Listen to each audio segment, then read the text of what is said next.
بسم اللہ الرحمن الرحیم۔ ہائپر لرن کے ناظرین کو خوش آمدید۔ ناظرین، شیعہ اور سنی اسلام کے دو بنیادی اور بڑے مکاتب فکر ہیں۔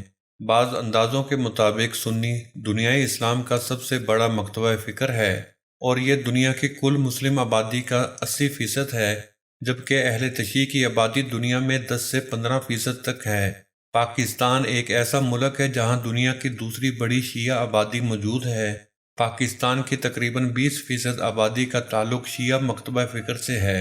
یہ دونوں مکاتب فکر سینکڑوں برس سے ایک دوسرے کے ساتھ زندگی گزارتے چلے آ رہے ہیں، چاہے کسی بیرونی حملہ آور کا مقابلہ کرنا ہو یا کسی قدرتی آفت کا سامنا، یا پھر کرۂ ارض پر ایک نئے ملک کو وجود میں لانا ہو، ان دونوں جماعتوں نے یکساں قربانیاں دی ہیں۔ دوستو، ان تمام تر باتوں کے باوجود ان دونوں فریقین کے درمیان ایک گہری اور نہ ختم ہونے والی خلیج دکھائی دیتی ہے، جس کی ایک وجہ ہمارے عام لوگوں کے ذہنوں میں بیٹھی وہ بدگمانیاں ہیں جن کا حقائق سے کوئی تعلق نہیں۔ مثلاً پاکستان اور ہندوستان کی عوام میں عام طور پر یہ نظریات پائے جاتے ہیں کہ شیعہ گھوڑے کی عبادت کرتے ہیں، مطلب ذوالجناح کی عبادت کرتے ہیں۔ اس کے علاوہ یہ لوگ جب دلیم بناتے ہیں تو اس میں سنی بچوں کا گوشت ملا ہوتا ہے۔ دوسرا، جب یہ پانی یا شربت کی سبیل بناتے ہیں تو اس میں تھوک پھینک کر لوگوں کے سامنے پیش کرتے ہیں۔ یہ سب سنی سنائی باتیں نسل در نسل چلی آ رہی ہیں، جو سراسر ایک صاف جھوٹ ہے، جن کا حقیقت سے کوئی واسطہ نہیں، اور پاکستان میں فرقہ وارانہ فسادات پھیلانے والے عناصر نے یہ سب باتیں بنا کے دونوں فرقوں میں دوری پیدا کی۔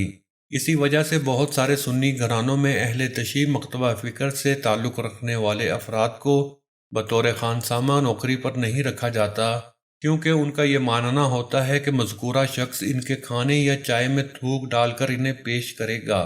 دوستو، یہ سب باتیں من گھڑت اور بے بنیاد ہیں، جن کا حقیقت سے کوئی واسطہ نہیں، لیکن ہم ایسا بالکل نہیں کہہ رہے کہ ان دونوں مکاتب فکر کے درمیان کوئی فرق ہی موجود نہیں۔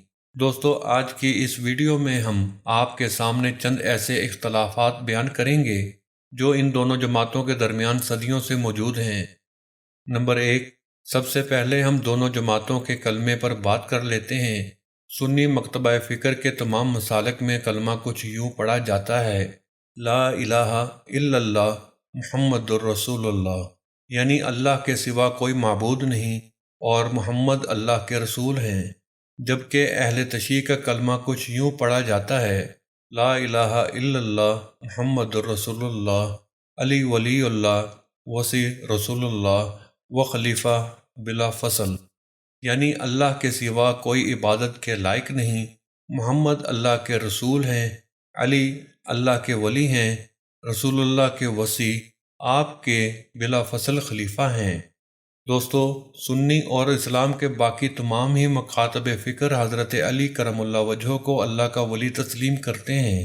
بہرحال، اس کلمے کے آخری حصے پر اہل سنت مکتبہ فکر اختلاف رکھتا ہے، اور وہ یہ کہ حضرت علی کرم اللہ وجہہ حضور اکرم صلی اللہ علیہ وسلم کے بلا فصل خلیفہ ہیں، کیونکہ اہل سنت مکتبہ فکر حضرت علی کرم اللہ وجہہ سے پہلے 3 صحابہ کرام یعنی حضرت ابو بکر صدیق، حضرت عمر اور حضرت عثمان غنی رضی اللہ تعالیٰ عنہ کو خلیفہ تسلیم کرتے ہیں۔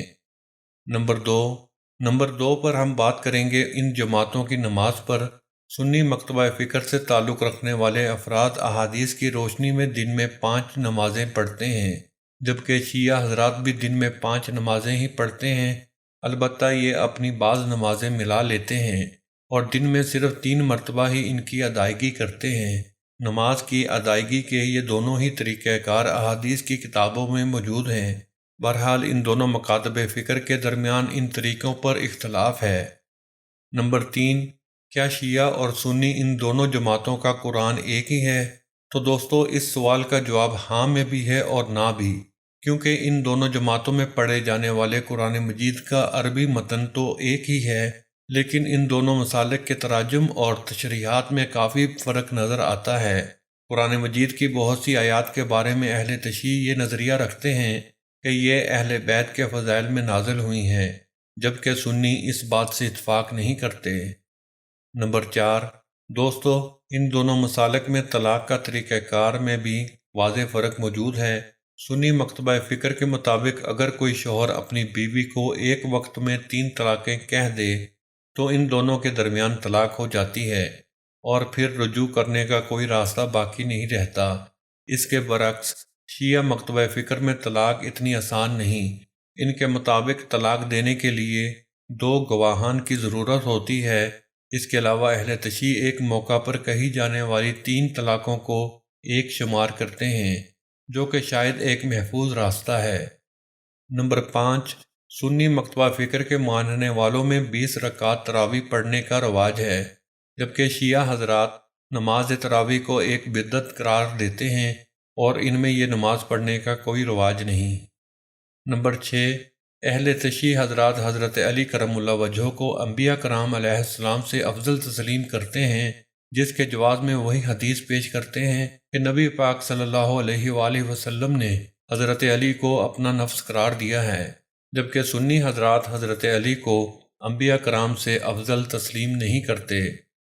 نمبر 7، اہل تشیع مکتبہ فکر میں بعض صحابہ کرام پر سب و شتم کا رواج بھی رہا ہے۔ پچھلے ادوار میں بھی یہ سب و شتم کھلے الفاظ اور بڑے مجموع میں ہوا کرتا تھا، تاہم موجودہ دور میں ایسا نہیں ہے۔